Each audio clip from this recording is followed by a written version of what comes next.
तो आवाज आ रही है क्या सबको?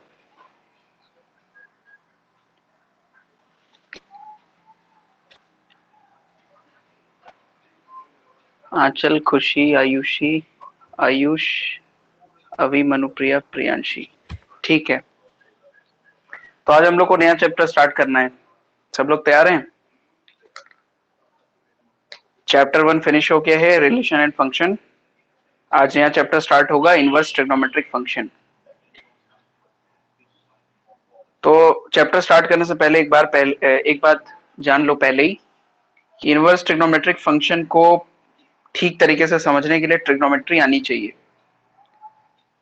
जो ट्रिग्नोमेट्री बिल्कुल भी नहीं जानता है उसको दिक्कत होगी।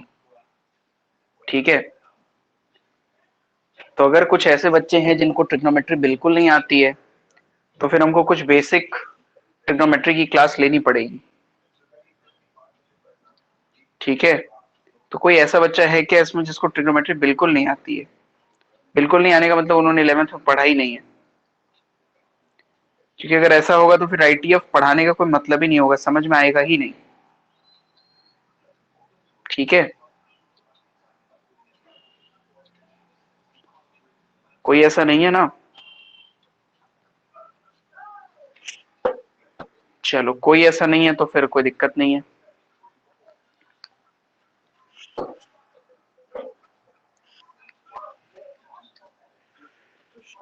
चलो प्रियांशी, एक बात बताओ, टेन फंक्शन कौन कौन से क्वाड्रेंट में पॉजिटिव होता है? 10x जो है, 10x फंक्शन में होता है ना, वो कौन कौन से क्वाड्रेंट में पॉजिटिव सर होता है? फर्स्ट क्वाड्रेंट और थर्ड क्वाड्रेंट में अकॉर्डिंग टू एसटीसी बहुत रूल। बढ़िया, बहुत ही बढ़िया। ओके, साइन फंक्शन कौन कौन से क्वाड्रेंट में पॉजिटिव होता है? अभी बताएगा। फर्स्ट और सेकंड। अच्छा सर बताओ बेटा। फर्स्ट और सेकंड। फर्स्ट में और सेकंड में। कॉस फंक्शन कौन कौन से क्वाड्रेंट में पॉजिटिव होता है? श्रेया बताएगी। कॉस फंक्शन कौन कौन से क्वाड्रेंट में पॉजिटिव होता है? Sir first second. फर्स्ट और सेकंड? अच्छा, फर्स्ट और सेकंड में तो साइन पॉजिटिव होता है। आंचल बताएगी।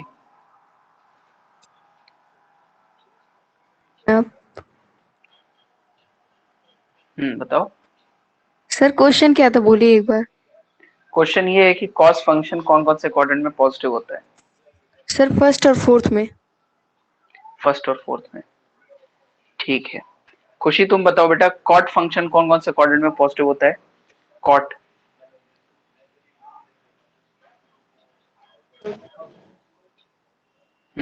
किसमें? फर्स्ट और थर्ड। फर्स्ट में और थर्ड में। Very good. आयुषी तुम बताओ, कोसेक फंक्शन कौन कौन से क्वाड्रेंट में पॉजिटिव होता है?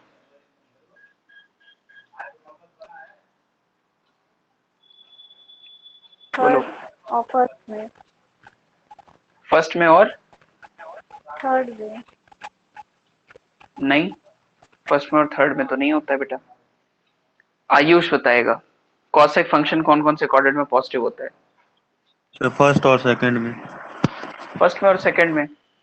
देखो मेरी बात सुनो, पहली बात तो एंगल की अब बात होगी केवल रेडियन में, डिग्री में बात नहीं होगी। ठीक है, तो बता दे रहे हैं एक बार, किसी को पता है तो अच्छी बात है, नहीं पता है तो जान लो। 0 डिग्री को रेडियन में बदलोगे तो 0 हो जाएगा।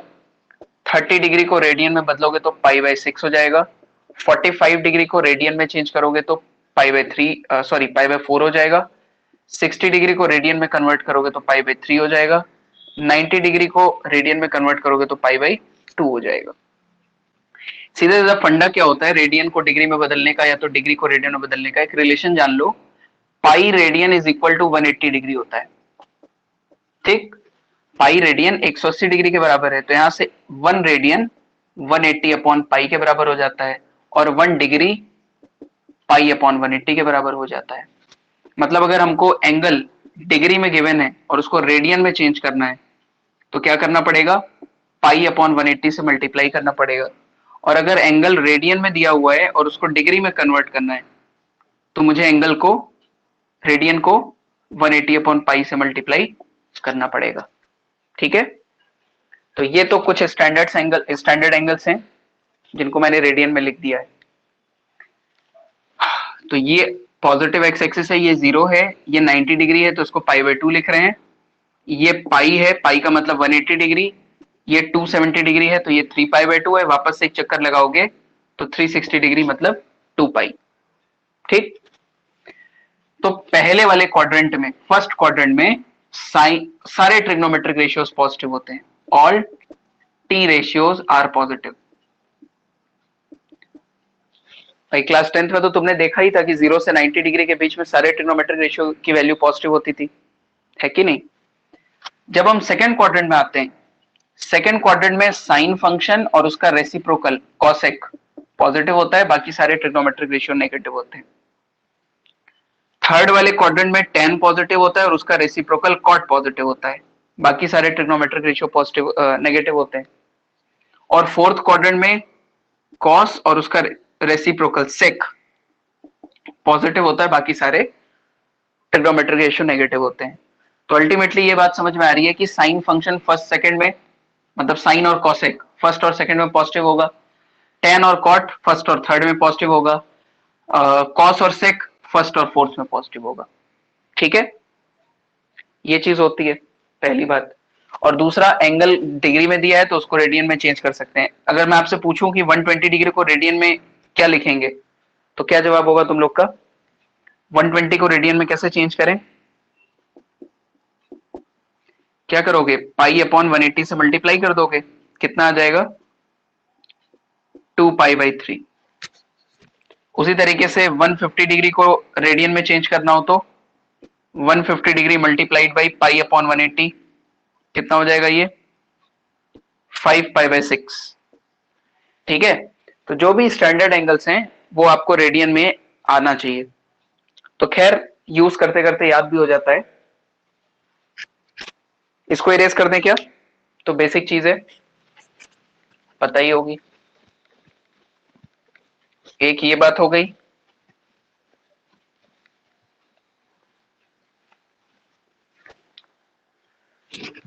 चलो पूरा इरेज कर देते हैं।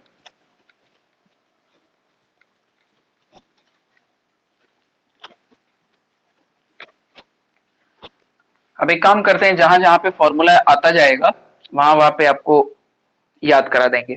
ठीक है, जहां जहां ट्रिग्नोमेट्री के फॉर्मूले आएंगे वहीं पे उसको डिस्कस कर लेंगे। पूरा ट्रिग्नोमेट्री कराने का कोई मतलब नहीं है।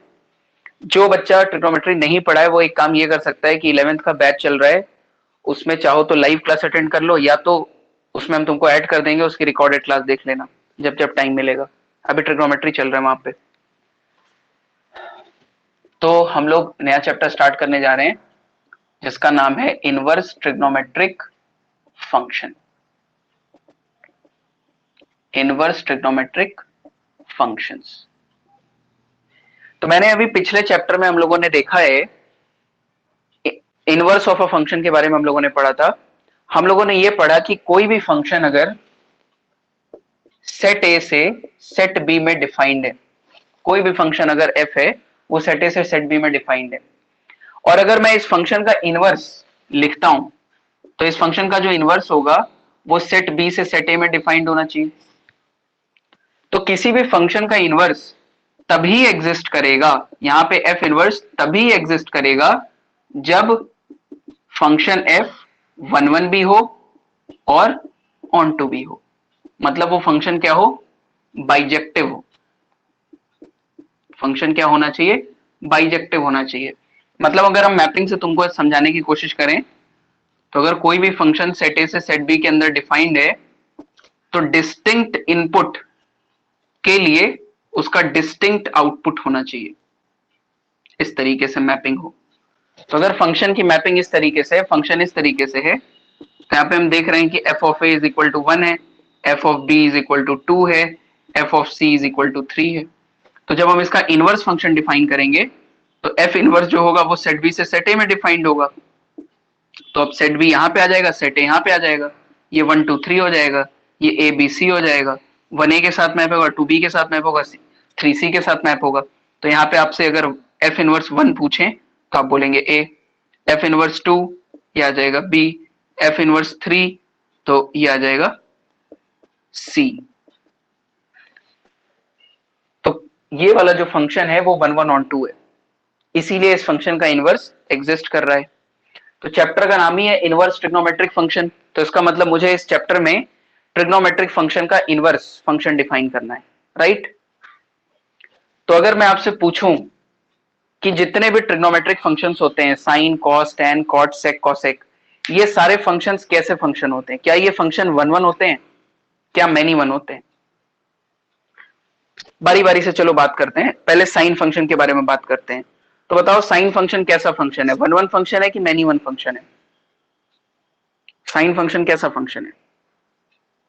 सर टिप्पणी दो। डिक्रीजिंग फंक्शन है साइन। अरे बालिका, हम डिक्रीजिंग इंक्रीजिंग की बात नहीं पूछ रहे हैं। ओहो, अब हम तुमसे पूछ रहे हैं कि प्रियांशी अच्छी लड़की है कि खराब लड़की है। प्रियांशी बोल रही है सर बहुत सुंदर लड़की है। हम पूछ रहे हैं कि 1 1 फंक्शन होगा कि मैनी 1 होगा? मैनी 1 होगा। मैनी 1 फंक्शन है। Sine function is a many 1 function. क्यों? क्योंकि साइन फंक्शन के अंदर 0 रखोगे तो आंसर 0 आएगा, पाई रखोगे तो भी आंसर 0 आएगा, 2 पाई रखोगे तो भी आंसर 0 आएगा, 3 पाई रखोगे तो भी आंसर 0 आएगा। तो वैसे ही जितने भी ट्रिग्नोमेट्रिक फंक्शंस होते हैं they all are many 1 functions, है कि नहीं? सारे ट्रिग्नोमेट्रिक फंक्शंस जो है वो मैनी 1 फंक्शंस है। तो ये फंक्शन मैनी 1 फंक्शन है, तो इसका इनवर्स हम ऐसे तो नहीं निकाल पाएंगे, है ना, क्योंकि मैंने आपको बताया था कि अगर कोई फंक्शन मैनी 1 हो तो उसका इनवर्स नहीं निकल सकता है। देखो उसको मैपिंग से समझो कि अगर वो कोई भी फंक्शन मैनी 1 हो तो उसका इनवर्स क्यों नहीं आ सकता है। जैसे मान लो ये फंक्शन ही ले लो, अब इस ए का इमेज सी है, बी का भी इमेज सी है। अब अगर तुम इसका इनवर्स फंक्शन लोगे तो इसका इनवर्स फंक्शन अगर लेते हो तो इसकी मैपिंग ऐसी हो जाएगी, सी ए के साथ मैप है, सी बी के साथ मैप है, तो ये तो फंक्शन ही नहीं है कि नहीं? क्योंकि अगर ये फंक्शन मैनी 1 हो जाएगा तो उस केस में फिर एक इनपुट का दो आउटपुट हो जाएगा, जो कि पॉसिबल नहीं है, जो कि पॉसिबल नहीं है। तो अब अगर मुझे ट्रिग्नोमेट्रिक फंक्शन का इनवर्स निकालना है तो मुझे क्या करना पड़ेगा? फंक्शन में कुछ दांव पेच लगा के उसको मैनी 1 से 1 1 बनाना पड़ेगा, ठीक है? उसको मैनी 1 से 1 1 बनाना पड़ेगा। अब इसके लिए मुझे क्या करना पड़ेगा? पहले बारी बारी से हम लोग सारे फंक्शन का ग्राफ बनाएंगे, ठीक? ये सब मिटा दे रहे हैं, लिख चुके हो ना? ये सब इरेज कर रहे हैं।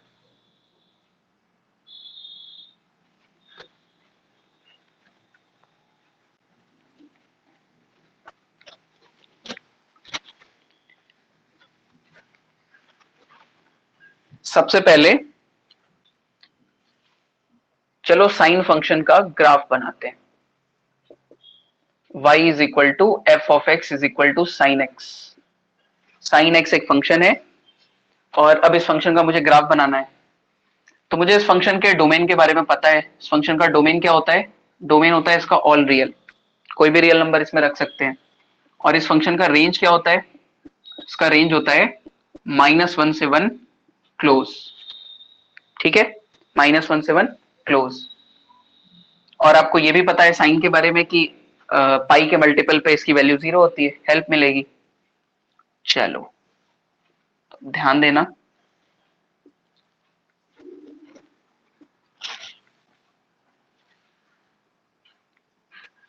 अगर हम 0 से π/2 के बारे में बात करें तो 0 से π/2 में साइन का वैल्यू बढ़ता है। जैसे जैसे इनपुट बढ़ाएंगे साइन का वैल्यू भी बढ़ेगा,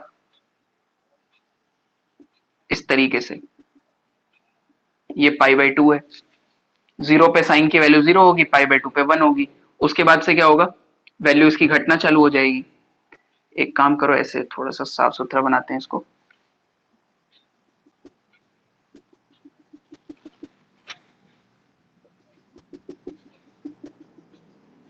हम्म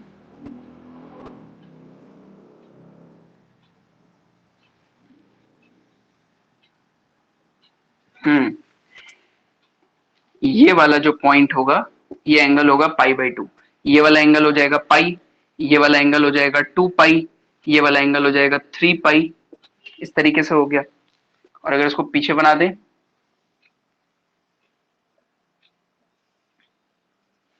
तो ये वाला एंगल है 0, ये हो जाएगा माइनस पाई, ये हो जाएगा माइनस 2 पाई।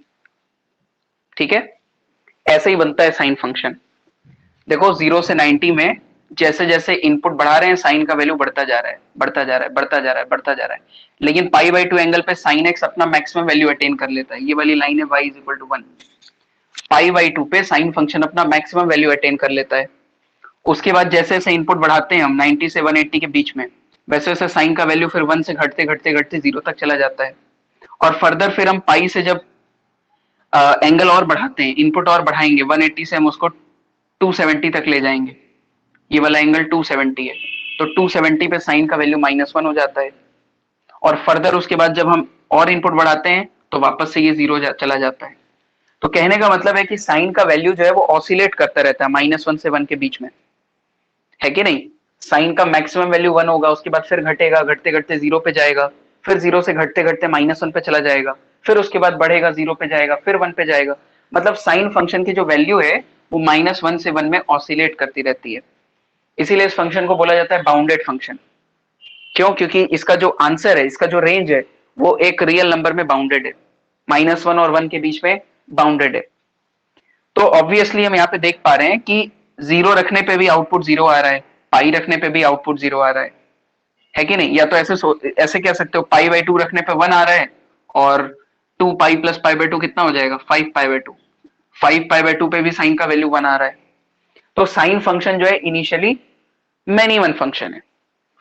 अगर हम साइन फंक्शन के बारे में बात करें तो ये फंक्शन क्या है, ये फंक्शन जो है वो मैनी वन है। This is many one. अगर अब मैं आपसे पूछूं कि ये फंक्शन कैसा फंक्शन है, इंक्रीजिंग है कि डिक्रीजिंग है। अच्छा, इंक्रीजिंग डिक्रीजिंग अभी पढ़े नहीं हो, कोई बात नहीं। ये फंक्शन अपने एंटायर डोमेन में नाइदर इंक्रीजिंग नॉर डिक्रीजिंग है। ठीक है, खैर उससे हमको लेना देना नहीं है, फिलहाल अभी हम मैनी वन 1 1 की बात कर रहे हैं। तो अब अगर मुझे इस फंक्शन का इनवर्स डिफाइन करना है, तो इस फंक्शन का इनवर्स डिफाइन करने के लिए मुझे इस फंक्शन को 1 1 बनाना पड़ेगा। तो जब भी किसी फंक्शन को 1 1 बनाना होता है तो आपको ध्यान ये रखना है कि उसके रेंज में कमी नहीं होनी चाहिए। जैसे ऐसा नहीं है कि तुम 1 1 बनाने के चक्कर में उस फंक्शन के रेंज को छोटा कर दो, ऐसा नहीं है। आपको इस तरह से इसको 1 1 बनाना है कि इसके रेंज पे कोई प्रभाव ना पड़े, इसका आउटपुट -1 से 1 आना चाहिए। तो अगर हम इस फंक्शन को रीडिफाइन कर दें, अभी तो ये फंक्शन कहां से कहां डिफाइंड है, अभी साइन फंक्शन डिफाइंड है सेट ऑफ रियल नंबर से -1 से 1। तो ये फंक्शन तुम देख पा रहे हो, ये फंक्शन ऑन टू तो है क्योंकि इसका कोडोमेन इसके रेंज के बराबर है, लेकिन ये फंक्शन अभी 1 1 नहीं है। तो अगर मैं इस फंक्शन को 1 1 बनाने के लिए, अगर मैं इस फंक्शन को 1 1 बनाने के लिए इसके डोमेन को छोटा कर दूं, सारा मामला डोमेन का ही है। अगर इसके डोमेन को रेस्ट्रिक्ट कर दिया जाए, इसके डोमेन को अगर छोटा कर दिया जाए, डोमेन में काट छाट कर दिया जाए, तो इस फंक्शन को 1 1 बनाया जा सकता है। कैसे बनाया जा सकता है?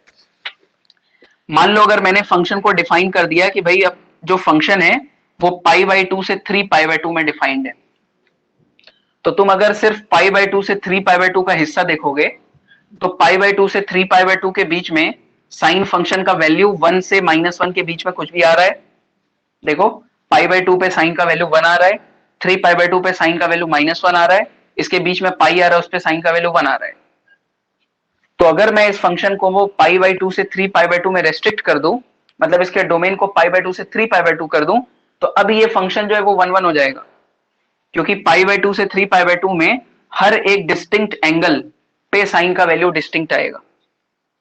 इसी तरीके से अगर हम इस फंक्शन को 3 पाई बाई 2 से 5 पाई बाई 2 के बीच में डिफाइन कर दें, ये देखो इस इंटरवल में, तो 3 पाई बाई 2 से 5 पाई बाई 2 के बीच में भी हम ये देख पा रहे हैं कि डिस्टिंक्ट एंगल पे साइन का वैल्यू डिस्टिंक्ट आएगा, है कि नहीं।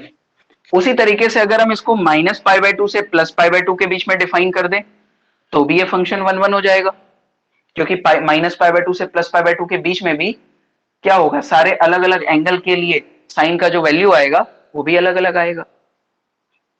मतलब साइन फंक्शन को 1 1 बनाने के लिए हम इसको चाहे तो -पाई बाई 2 से पाई बाई 2 में डिफाइन कर सकते हैं, या तो -पाई बाई 2 से 3 पाई बाई 2 से में डिफाइन कर सकते हैं, या 3 पाई बाई 2 से 5 पाई बाई 2 में डिफाइन कर सकते हैं। इन सभी इंटरवल्स में साइन फंक्शन वन वन हो जाएगा। क्या तुम लोग को इतनी बात समझ में आई जो अभी हम बोले? Yes sir. अगर साइन फंक्शन को -π/2 से π/2 इंटरवल में, या π/2 से 3π/2 इंटरवल में, या 3π/2 से 5π/2 इंटरवल में रेस्ट्रिक्ट कर दिया जाए, तो अब ये साइन फंक्शन वन वन हो जाएगा। पहले तो इसका डोमेन ऑल रियल था, सारा रियल नंबर रखते थे, तो सारा रियल नंबर रखते थे तो इनफाइनाइट रियल नंबर्स ऐसे थे जिसके लिए साइन का फंक्शन एक ही हो, मतलब साइन का वैल्यू एक ही हो जाता था। लेकिन अगर हम उसको रेस्ट्रिक्ट कर दें, उसके डोमेन को छोटा कर दें, तो हम उसको वन वन बना सकते हैं। तो साइन को रीडिफाइन कर सकते हैं हम। तो साइन को अगर रीडिफाइन कर दिया जाए, रीडिफाइनिंग साइन, ठीक, तो अब फंक्शन को रीडिफाइन कर दिया गया और इसको रीडिफाइन किया गया है -π/2 से π/2 से लेकर के आर, सॉरी से लेकर के आर क्यों लिख रहे हैं, -1 से 1। तो अब ये वह फंक्शन जो है ये वन वन बन गया। हम चाहे तो इसको π/2 से 3π/2 में भी डिफाइन कर सकते हैं, लेकिन ये वाला जो इंटरवल है, इस वाले इंटरवल को बोला जाता है प्रिंसिपल ब्रांच। ये वाला जो इंटरवल है उसको प्रिंसिपल ब्रांच बोला जाता है। अब इसको हम नहीं बोले हैं प्रिंसिपल ब्रांच, उसको मैथमेटिशियन ने कहा है। मैथमेटिशियन का कहना था कि ये वाला जो ब्रांच है वो प्रिंसिपल ब्रांच है, ठीक है। तो जनरली जो है वो प्रिंसिपल ब्रांच में ही डिफाइन किया गया है। तो मैंने क्या किया, साइन फंक्शन को रीडिफाइन कर दिया, स्पेलिंग गलत हो गई, रीडिफाइनिंग साइन। तो अब ये फंक्शन जो है ये फंक्शन बन गया वन वन, है कि नहीं? अब ये फंक्शन बन गया वन वन, और अब ये फंक्शन वन वन बन गया तो वन वन ये बन ही गया, ऑन टू ये है ही, क्योंकि इसका कोडोमेन इसके रेंज के बराबर है, तो अब ये फंक्शन इन्वर्टिबल हो जाएगा। अब साइन फंक्शन को मैं का इनवर्स में लिख सकता हूं। बात समझ में आई क्या? तो ट्रिग्नोमेट्रिक फंक्शन का इनवर्स डिफाइन करने के लिए हमको सारे ट्रिग्नोमेट्रिक फंक्शंस के डोमेन को चेंज करना पड़ेगा, ठीक है ना। और चेंज भी इस तरह से होना चाहिए कि रेंज कम ना होने पाए, किसी भी फंक्शन का रेंज नहीं कम होना चाहिए, है कि नहीं। जैसे तुम ऐसे सोचो सिंपल, मान लो कोई फंक्शन था, ध्यान से समझना, ये इस तरह से एक फंक्शन है, 1 का मैपिंग ए के साथ है, 2 का भी मैपिंग ए के साथ है, 3 का मैपिंग बी के साथ है, 4 का भी मैपिंग बी के साथ है। अभी ये वाला फंक्शन जो है वो मेनी वन फंक्शन है, और मैं अगर तुमसे कहूं कि इस फंक्शन को रीडिफाइन कर दो, इस तरह से रीडिफाइन कर दो कि ये फंक्शन वन वन हो जाए, तो तुम क्या कर सकते हो, इसके डोमेन में से 2 को और 4 को चाहो तो हटा सकते हो। तो अब इसके डोमेन में से 2 और 4 को जब तुम हटा दोगे तो इसका डोमेन अब हो गया 1 और 3, तो डोमेन इसका 1 और 3 हो गया, तो अब ये फंक्शन देखो 1 1 हो गया। ठीक उसी तरीके से साइन फंक्शन में भी क्या किया गया है, इसके डोमेन को छोटा कर दिया गया। पहले इसका डोमेन था ऑल रियल, अब इसके डोमेन को एक छोटा सा इंटरवल कर दिया गया -π/2 से π/2, 1 1 बनाने के लिए। चाहे तो हम π/2 से 3π/2 में भी डिफाइन कर सकते हैं तो भी फंक्शन 1 1 रहेगा, चाहे तो 3π/2 से 5π/2 में भी डिफाइन कर सकते हैं तो भी फंक्शन 1 1 ही रहेगा। बट ये वाला जो इंटरवल होता है, इस वाले इंटरवल को कहा जाता है प्रिंसिपल ब्रांच, प्रिंसिपल इंटरवल, इसीलिए फंक्शन को इसी इंटरवल में डिफाइन किया गया है। यहां तक बात समझ में आई? इतना लिखो, पहले बोर्ड को खाली करें। सारे फंक्शन का हम ग्राफ बनवा देंगे तुम लोग को, मतलब ट्रिग्नोमेट्रिक फंक्शन का भी, ताकि बेटर अंडरस्टैंडिंग आ पाए। जल्दी बनाओ इसको कॉपी में।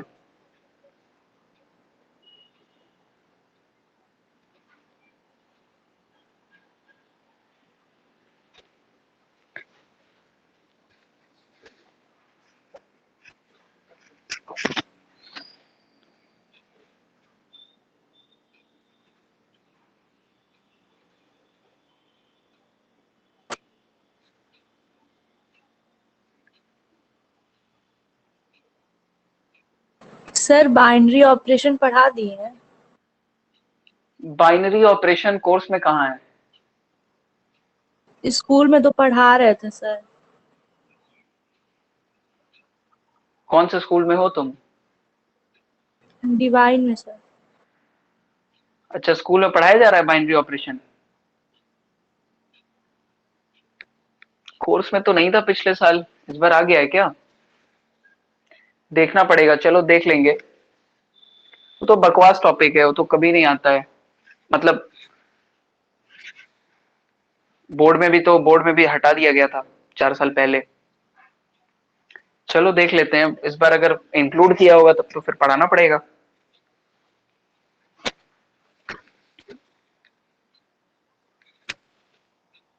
हो गया ये यहाँ तक? Yes, sir. No sir. अच्छा अच्छा अच्छा, लिख लो। आज अक्षिता आई है बहुत दिन बाद। हाँ सर, मैं तभी चल रहा था तो क्लास ज्वाइन हो गई। हम्म,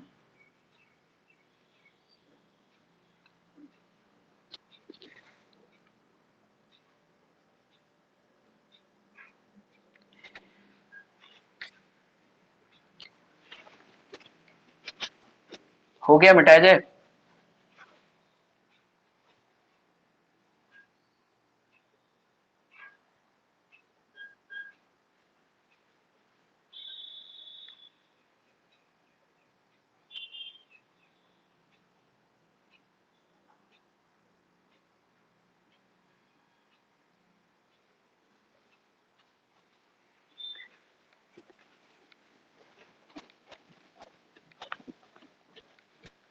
देखो,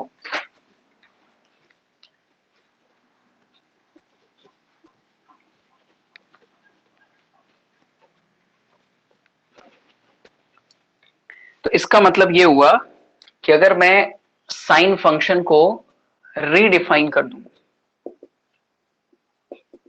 तो मैंने साइन फंक्शन को अगर रीडिफाइन कर दिया और इसको डिफाइन कर दिया -π/2 से π/2 इंटरवल से लेकर के -1 से +1, तो अब ये फंक्शन हो चुका है 1 1। तो हम यहां पे लिखेंगे since f is 1 1 and onto, तो अब यहां पे इसका जो इनवर्स है वो एग्जिस्ट करेगा। और अगर इसका इनवर्स एग्जिस्ट करेगा तो अब अगर मैं इसका इनवर्स फंक्शन डिफाइन करता हूं तो एफ इनवर्स कहां से कहां डिफाइन होगा? तो अगर कोई भी फंक्शन सेट ए से सेट बी में डिफाइंड है तो उसका इनवर्स फंक्शन डिफाइंड होता है सेट बी से सेट ए में। ठीक है, तो इसका जो इनवर्स फंक्शन है वो डिफाइन होगा -1 से 1 से लेकर के -π/2 से +π/2। ठीक, -π/2 से +π/2। और अभी हम लोगों ने पिछले चैप्टर में ही सीखा है कि किसी भी फंक्शन का इनवर्स लिखना हो तो कैसे लिखना चाहिए, उसका क्या तरीका होता है। तो उसका सिंपल 2 स्टेप होता है, 3 स्टेप होता है कि अगर कोई भी function y is equal to F of X है तो पहला काम क्या करो, पहला काम ये करो कि x को इन टर्म्स ऑफ y लिख दो। पहले तो x को इन टर्म्स ऑफ y लिख दो और उसके बाद क्या करो, x और y को आपस में रिप्लेस कर दो। ठीक है, x और y को आपस में रिप्लेस कर दो तो f इनवर्स x यहां पे आ जाएगा, कोई ना कोई फंक्शन आएगा इस तरीके से। ठीक है, जैसे y is equal to X plus 1 लिखा हुआ है, अब तुमको इसका इनवर्स फंक्शन लिखना है, तो इनवर्स लिखना है तो x बराबर लिख दो y -1 और x और y को आपस में रिप्लेस कर दो तो f इनवर्स x बराबर आ जाएगा x -1। ये इसका इनवर्स फंक्शन हो गया भाई। ये अगर f ऑफ x है तो ये f इनवर्स x है। ठीक, तो यहां पे अगर मैं इनवर्स लिखूं तो y बराबर साइन x, तो यहां पे x बराबर क्या लिखा जा सकता है, यहां पे लिखा जा सकता है x बराबर साइन इनवर्स y। कोई बच्चा ये तो नहीं सोच रहा था सर x बराबर तो होना चाहिए y अपॉन साइन, कोई ऐसा तो नहीं सोचा?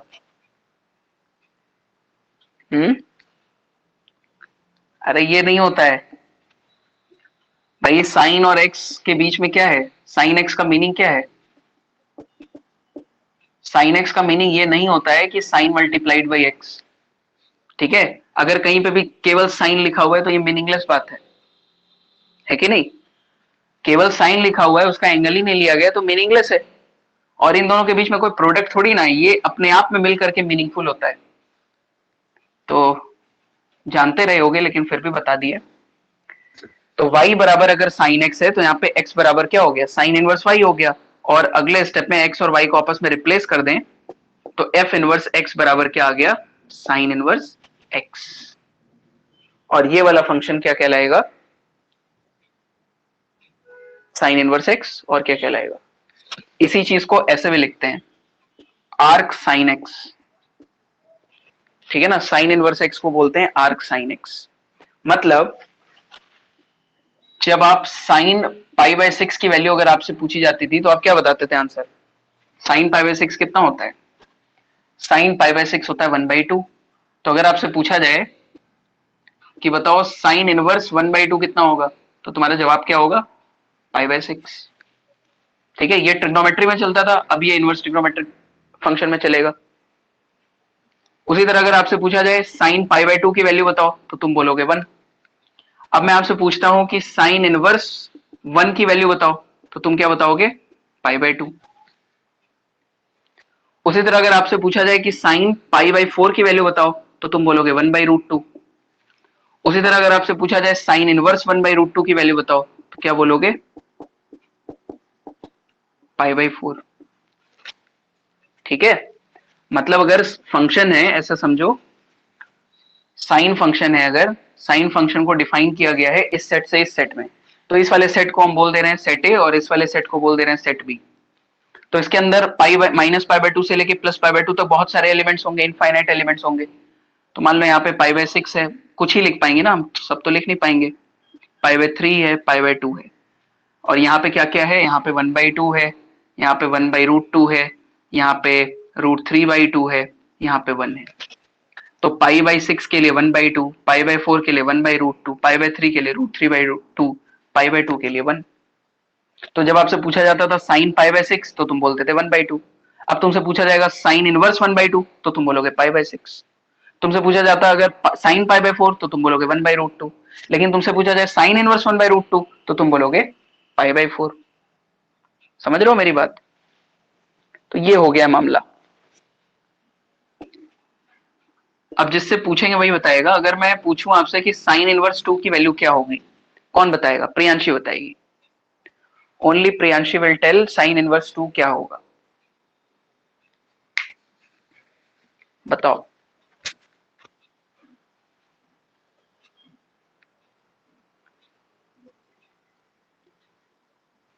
बोलो प्रियांशी। सोच रहे हैं सर। बहुत ज्यादा टाइम लग रहा है सोचने में, तुरंत बता दोगी तुम, तुम्हारे तो हलवा सवाल है। सर रिलेशन फंक्शन हम पढ़े नहीं है इसलिए थोड़ा सा ऊपर चला जा रहा है। अच्छा अच्छा अच्छा, चलो खुशी बताएगी। खुशी बेटा साइन इनवर्स 2 की वैल्यू क्या होगी बताओ। Sir not defined. क्यों नॉट डिफाइंड क्यों होगी? नहीं।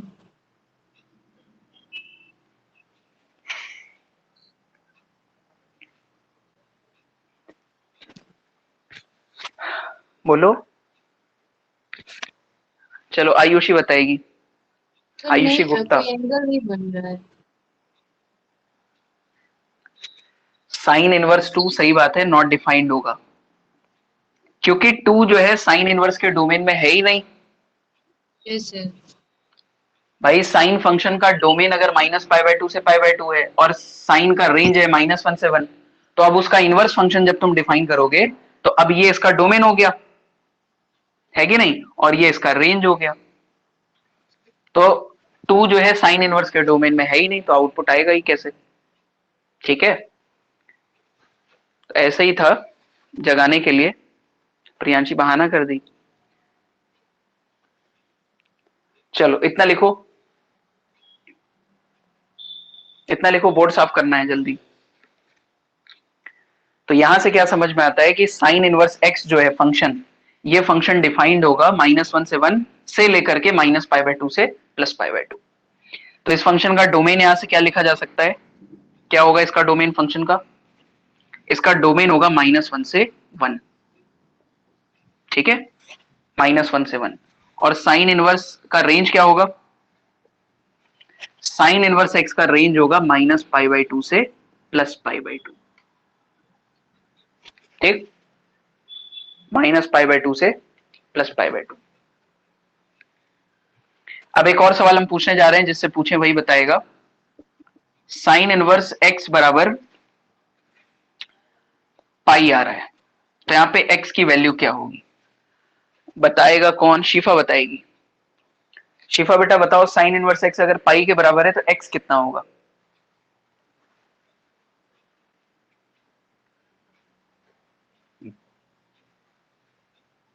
Zero sir. 0 होगा। बहुत बढ़िया, शानदार। चलो मनुप्रिया तुम बताओ, साइन इनवर्स x अगर पाई है तो x कितना होगा?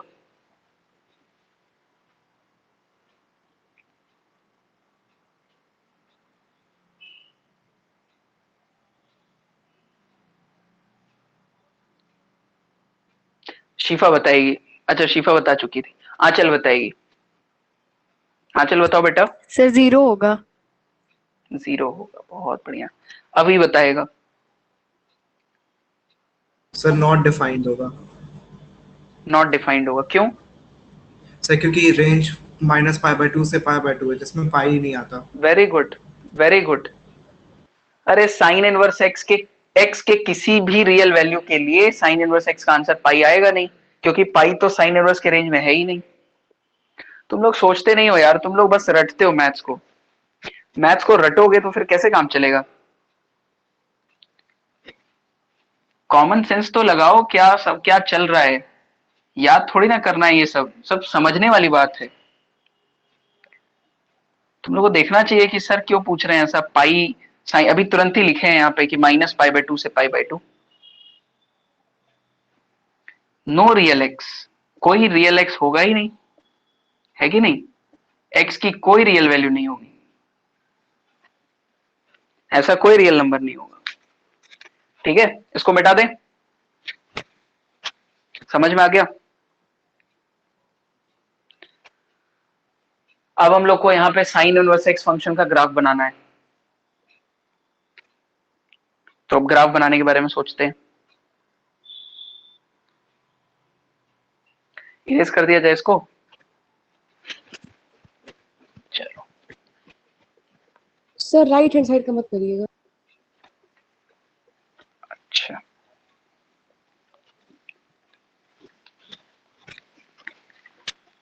तो अब हम लोग अपने आईटीएफ में पहले फंक्शन पे आ चुके हैं, जो कि है y = साइन इनवर्स x। और ये फंक्शन डिफाइन किया गया है, कहां से कहां डिफाइंड है ये फंक्शन? ये फंक्शन डिफाइंड है -1 से 1 से लेकर के -π/2 से +π/2। ठीक, इस फंक्शन के डोमेन की अगर बात करें हम लोग, तो इसका डोमेन होता है -1 से 1। और इस फंक्शन की अगर रेंज की बात करी जाए तो इसका रेंज होता है -π/2 से π/2। रेंज का मतलब होता है आउटपुट, सेट ऑफ वैल्यूज जो कि फंक्शन आंसर के रूप में दे सके। डोमेन का मतलब होता है सेट ऑफ वैल्यूज जो कि फंक्शन के अंदर इनपुट के तौर पे रखी जा सके। ठीक है, तुम इसमें इनपुट के तौर पे -1 से 1 ही रख सकते हो, 2 नहीं रख सकते हो, 3 नहीं रख सकते हो। क्यों? क्योंकि वो इस इंटरवल में नहीं आ रहा है, फंक्शन के डोमेन में नहीं है। ये होता है डोमेन का मतलब। अब चलो इस फंक्शन का ग्राफ बनाते हैं। तो किसी भी फंक्शन के तुमको अगर इनवर्स का ग्राफ बनाना है तो सबसे पहले तुमको उस फंक्शन का ग्राफ बनाना पड़ता है। क्लास 11th में ग्राफ पढ़ाया जाता था, तुम लोग को ऑफ कोर्स नहीं पढ़ाया गया होगा। ठीक है, हम टॉन्ट नहीं कर रहे हैं, हम तो बस थोड़ी सी मस्ती ले रहे हैं। ऑफ कोर्स तुम लोग नहीं पढ़े होगे, तो हम सिखा दे रहे हैं, कोई चिंता वाली बात नहीं है। देखो, अगर हमको साइन इनवर्स एक्स का ग्राफ बनाना है तो सबसे पहले हमको साइन एक्स का ग्राफ बनाना पड़ेगा। तो अगर हम साइन एक्स का ग्राफ बनाते हैं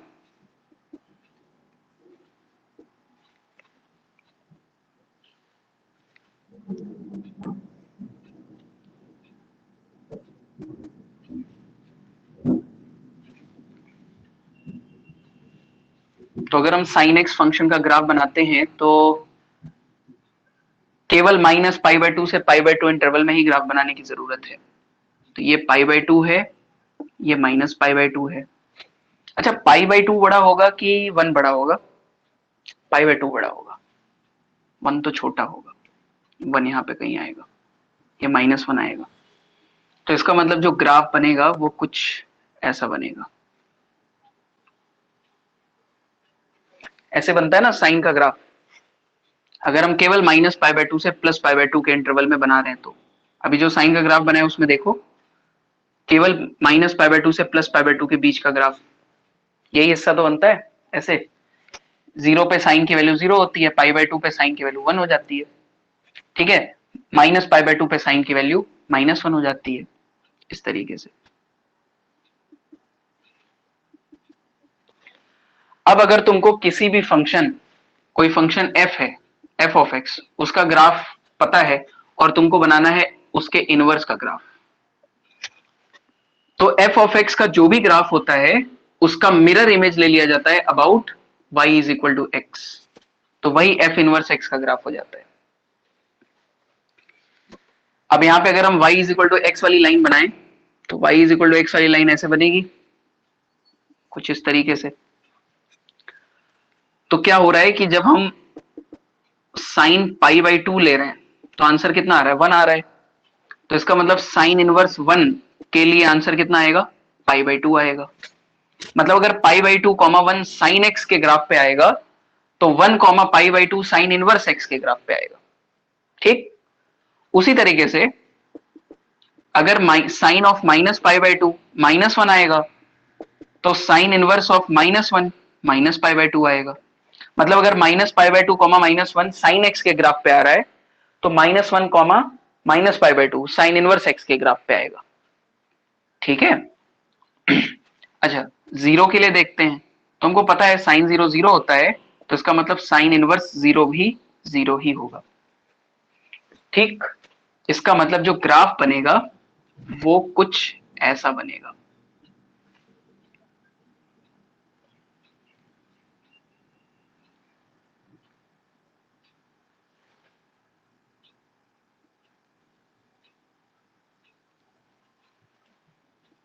इस तरीके से ग्राफ बनेगा। ये वाला जो पॉइंट है, ये वाला पॉइंट है π/2 1, तो ये वाला जो पॉइंट होगा ये हो जाएगा 1 π/2। अच्छा ये वाला जो ग्राफ हम बनाए थे जिसको हम डॉटेड करने जा रहे हैं, ये वाला जो ग्राफ है ये साइन का ग्राफ है ये, और जो अभी बाद में बनाया है ये वाला साइन इनवर्स का ग्राफ है। तो साइन के ग्राफ में, साइन फंक्शन के ग्राफ में ये वाला जो कोऑर्डिनेट है वो -π/2 -1 है, तो इसका जो मिरर इमेज होगा y is equal to x line के अबाउट वो यहां पे आएगा, और इसका कोऑर्डिनेट होगा -1 -π/2, ठीक है। तो देखो y is equal to x line के अबाउट फंक्शन का ग्राफ बन रहा है। तो साइन x और साइन इनवर्स x जो है एक दूसरे के मिरर इमेज हैं about line y is equal to x, है कि नहीं। अगर x y f फंक्शन के ग्राफ पे आएगा तो y x उसके इनवर्स के ग्राफ पे आएगा। मान लो अगर 1 2 साइन के ग्राफ पे आएगा तो 2 1 साइन इनवर्स के ग्राफ पे आएगा, ये बात होती है। तो इस तरीके से साइन इनवर्स का ग्राफ बनता है। अच्छा अब यहाँ पे जो है थोड़ा सा ग्राफ मिक्स हो गया है साइन का और साइन इनवर्स का, तो हम अलग से साइन इनवर्स x का ग्राफ यहाँ पे बना दे रहे हैं। तो साइन इनवर्स x का ग्राफ अगर अलग से बनाते हैं तो चूंकि इसका डोमेन है -1 से 1, तो यहाँ पे 1 दिखा दो, यहाँ पे -1 दिखा दो। रेंज है इसका -π/2 से π/2, रेंज थोड़ा सा ऊपर होगा यहाँ पे, तो ये -π/2 ऐसा, इस तरह से बनेगा, ठीक है। ये होता है साइन इनवर्स x का ग्राफ। दिस इज -1 0, इस वाले पॉइंट का कोऑर्डिनेट हो जाएगा -1 -π/2, इस वाले पॉइंट का कोऑर्डिनेट हो जाएगा 1 π/2, ठीक है। समझ में आया। ये है 0 0, ये है 1 0, ये हो गया साइन इनवर्स x का ग्राफ। ठीक है? Yes sir. अब यहाँ पे हम साइन इनवर्स एक्स फंक्शन के बारे में बहुत सारी बातें कह सकते हैं, जैसे कि पहली चीज तो इसका डोमेन, पहला पॉइंट है इसका डोमेन। तो इसका डोमेन याद रखना है -1 से 1, इसका रेंज -π/2 से π/2। अब अगर मैं आपसे एक चीज पूछूं, अगर तुम लोग पढ़े होगे फंक्शन में, तो ये फंक्शन कैसा फंक्शन होगा? ये फंक्शन पीरियोडिक फंक्शन होगा कि एपीरियोडिक होगा? कोई बता सकता है? इस बात का कोई जवाब दे सकता है कि ये फंक्शन कैसा फंक्शन होगा? पीरियोडिक होगा कि एपीरियोडिक होगा? पीरियोडिक फंक्शन का मतलब समझते हो?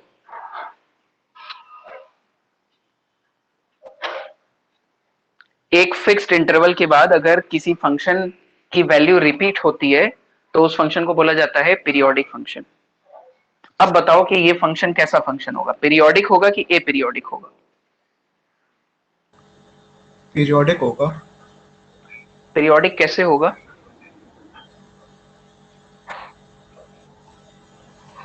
-π/2 से π/2 के बीच में तुमको कहां लग रहा है कि वैल्यू रिपीट हो रही है?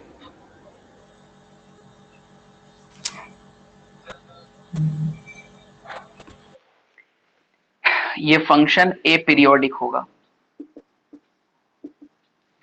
क्योंकि कोई भी फंक्शन अगर 1 1 है, कोई भी फंक्शन अगर 1 1 है तो वो पीरियोडिक नहीं हो सकता है।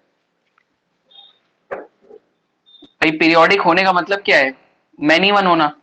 भाई मैनी वन होगा तभी तो अपनी वैल्यू को रिपीट कर पाएगा। जैसे साइन फंक्शन पीरियोडिक फंक्शन होता है, उसका पीरियड होता है 2π, हर 2π के बाद साइन अपनी वैल्यू को रिपीट करता है। तुम ग्राफ में देखो, साइन एक्स का जो ग्राफ बना हुआ था, जो स्टार्टिंग में बनाए थे, उसमें 0 से 2π में देखो साइन का एक वेव कंप्लीट हो रहा है इस तरह से, उसके बाद फिर अगला 2π से 4π में अगला वेव कंप्लीट हो रहा है, तो हर 2π के बाद साइन का वैल्यू रिपीट होता है, तो वो पीरियोडिक फंक्शन है। लेकिन उसका जो इनवर्स फंक्शन होता है साइन इनवर्स एक्स, वो एपीरियोडिक होता है। अच्छा, इस बात में कोई शक तो है नहीं कि ये 1 1 फंक्शन है? भाई जब तुम साइन फंक्शन का इनवर्स निकालने के लिए उसको 1 1 बनाए हो, तो उसका इनवर्स भी तो 1 1 होगा। किसी फंक्शन का इनवर्स मैनी वन थोड़ी हो सकता है, कॉमन सेंस की बात है। तो ये फंक्शन होगा बेटा एपीरियोडिक, ये एपीरियोडिक होगा, 1 1 है। अब एक और चीज इसमें बात होती है, ये फंक्शन इंक्रीजिंग फंक्शन है कि डिक्रीजिंग फंक्शन है? तो इंक्रीजिंग और डिक्रीजिंग अभी आगे आएगा, कैलकुलस में हम लोग पढ़ेंगे। एओडी एक चैप्टर है, उसके अंदर एक टॉपिक है इंक्रीजिंग एंड डिक्रीजिंग फंक्शन, तो उसमें हम लोग पढ़ेंगे। लेकिन अभी तुम बात सीधे सीधे ऐसे समझ लो, किसी भी फंक्शन में अगर इनपुट बढ़ाने पर, इनपुट को इंक्रीज करने पे अगर आउटपुट भी इंक्रीज करे, या तो इनपुट को डिक्रीज करने पे आउटपुट भी डिक्रीज करे, तो ऐसे फंक्शन को बोला जाता है इंक्रीजिंग फंक्शन। ठीक है? और इंक्रीजिंग फंक्शन का ग्राफ हमेशा ऐसा होता है, मतलब जैसे जैसे तुम लेफ्ट टू राइट जाओगे ग्राफ ऊपर उठेगा, लेफ्ट टू राइट जाने पे ग्राफ ऊपर उठेगा। तो ऐसे फंक्शन जो है वो इंक्रीजिंग फंक्शन होते हैं, और जो डिक्रीजिंग फंक्शन होते हैं वो इस तरह से होता है, जैसे जैसे तुम लेफ्ट टू राइट जाओगे उसका ग्राफ डाउन होगा। ग्राफ डाउन होने का मतलब है ये आउटपुट घटना। तो आप बता सकते हो कि ये फंक्शन कैसा फंक्शन होगा? इंक्रीजिंग होगा कि डिक्रीजिंग होगा? इंक्रीजिंग। डेफिनेटली ये फंक्शन जो है वो इंक्रीजिंग फंक्शन है, इंक्रीजिंग फंक्शन है। ठीक है? और पांचवी एक चीज और होती है, ये फंक्शन कैसा फंक्शन है? इवन फंक्शन है कि ऑड फंक्शन? तो ये फंक्शन होता है ऑड। इवन और ऑड फंक्शन की परिभाषा जो है ये होती है, अगर किसी भी फंक्शन में -x रखने पर -f(x) के बराबर आने लग जाए, तो इसका मतलब वो फंक्शन ऑड फंक्शन है। ये ऑड फंक्शन की डेफिनेशन होती है, मैथमेटिकल डेफिनेशन। ठीक है? और ऑड फंक्शन जितने भी होते हैं वो ओरिजिन के अबाउट उनका जो ग्राफ होता है वो सिमेट्रिकल होता है। तो देखो इसका भी ग्राफ ओरिजिन के अबाउट सिमेट्रिकल है कि नहीं? तो this is all about sine inverse x. ये साइन इनवर्स एक्स के बारे में सारी चीजें हो गई। अभी तुम बेसिक लेवल पे ज्यादा कुछ नहीं तो कम से कम उसका डोमेन, उसका रेंज और उसका ग्राफ याद रखो। कम से कम उसका डोमेन याद रखो, उसका रेंज याद रखो, उसका ग्राफ याद रखो दिमाग में, ठीक। तो ये हो गया साइन इनवर्स एक्स।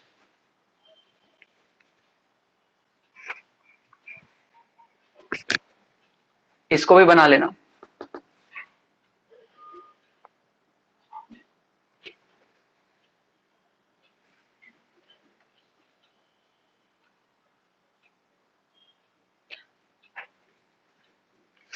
इसको बता दें, ये वाली चीज।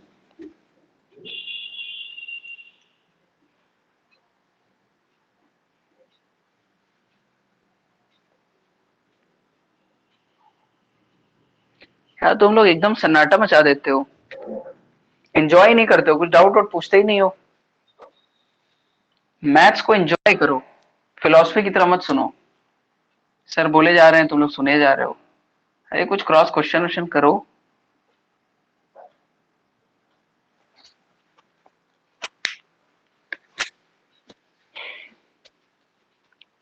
किसी इसके स्कूल में आईटीएम पढ़ा दिया गया है? सर मेरे तुम्हारे स्कूल में? तो फिर ये सब तो पूरा बताया गया होगा। सर हम स्कूल का क्लास नहीं करते हैं मैथ्स का, ओह बस इतना पता चला है चलो कि तुम, कंटिन्यूटी बढ़ा रहे हैं इस टाइम। अच्छा चलो तुम कुछ काम तो अच्छा करती हो। Thank you sir. सुन के खुशी हुई। स्कूल की क्लास मत किया करो। ये सर डेटा वेस्ट है, उससे अच्छा बचा लेते हैं, बाद में पढ़ लेंगे। हाँ बहुत बढ़िया, बहुत अच्छा करती हो। सुने को वीडियो देख लिया करो यूट्यूब पे। नहीं सर, अलख पांडे सर पढ़ा देंगे उतने में। अलग पांडे सर मैथ पढ़ाते हैं क्या? नहीं सर, फिजिक्स का एक लेक्चर देख लेंगे ना उनका। वही बात है, 4-5 स्वयं भी बच जाएगा। खैर मिटाएं इसको। Yes sir. तो देखो इनवर्स ट्रिग्नोमेट्रिक फंक्शन में क्या होता है कि तुम इनपुट के तौर पे रियल नंबर रखते हो और आंसर तुमको आउटपुट के तौर पे जो आंसर मिलता है वो एंगल मिलता है। ट्रिग्नोमेट्रिक फंक्शन में क्या होता था कि हम इनपुट के तौर पे एंगल रखते थे, तो आउटपुट जो मिलता था वो हमको रियल नंबर मिलता था। लेकिन अब की उल्टा है। अब इसमें क्या है कि जब मैं इनपुट के तौर पे रखूंगा कोई रियल नंबर, तो मुझे आउटपुट के तौर पे जो मिलेगा वो मिलेगा एंगल। तो इनवर्स ट्रिग्नोमेट्रिक फंक्शन का जो आउटपुट होता है, जो आंसर होता है, वो एंगल आता है। ये अपने दिमाग में फिट कर लो, ठीक। इनवर्स ट्रिग्नोमेट्रिक फंक्शन का जो आंसर होता है वो एंगल आता है। अच्छा, साइन इनवर्स एक्स को ऐसे भी लिखा जाता है, आर्क साइन एक्स। तुम्हारे पास अगर साइंटिफिक कैलकुलेटर होगा तो उसमें तुमको दिखेगा आर्क साइन एक्स, ARC बना होता है। तो arc sine x is nothing but sine inverse x, ठीक।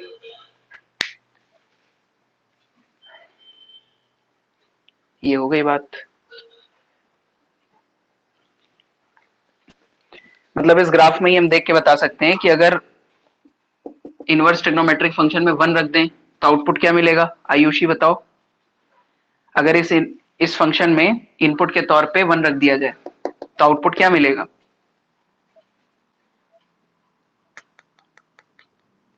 बोलो बालिका। फंक्शन तो पढ़े नहीं है। अरे बालिका, हम वो नहीं पूछ रहे हैं तुमसे, रिलेशन फंक्शन नहीं पढ़ी हो। कुछ तो तुमको फंक्शन में समझ में आ ही रहा होगा। 11th में तो फंक्शन पढ़ी हो ना? ये सर थोड़ा थोड़ा पढ़ा है। तो बस तुम वही तो पूछ रहे हैं कि अगर इस फंक्शन में x की जगह मैंने 1 रखा तो आउटपुट क्या मिलेगा?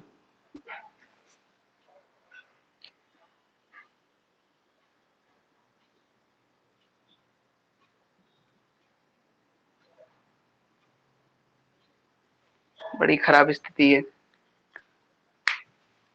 11th में ट्रिग्नोमेट्री नहीं पढ़ी थी ना तुम?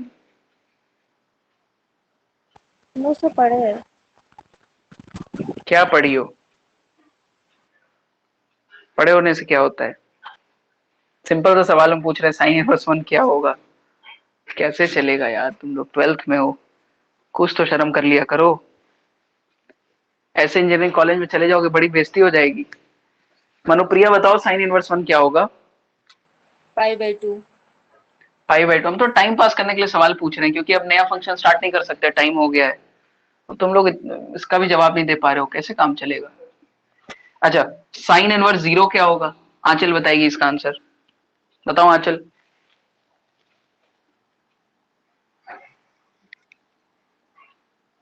बोलो बालिका। सर पाई बाई तुम्हारा घर कहाँ पे है? बता रहे, 1 मिनट। आंचल, घर कहाँ है तुम्हारा घर? गोरखपुर। गोरखपुर में कहाँ है? सैन फ्रांसिस्को से तो तुम क्लास कर नहीं रही हो, हमको पता है तुम्हारा घर गोरखपुर में ही है। सर गोरखपुर में कहाँ है सहयोग घर? या धर्मपुर। वहीं आके तुमको एक चांटा देंगे हम खींच के। सर साइन जीरो साइन होगा, पर वो सोच रहे हैं हम। हे प्रभु, उठा लो भैया, इन लोगों को उठा लो, इन लोगों का कुछ होने वाला नहीं है। शिफा तुम बताओ बेटा, साइन इनवर्स जीरो क्या होगा?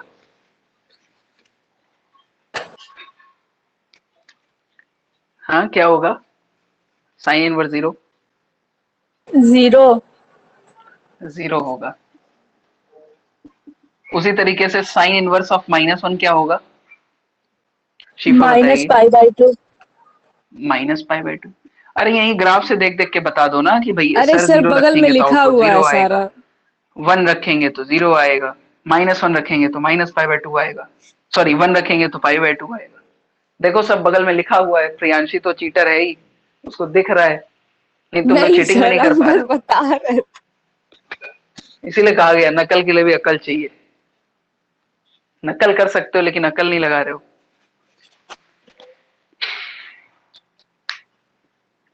कुछ बच्चों की हालत बहुत खराब है, बहुत ज्यादा खराब है।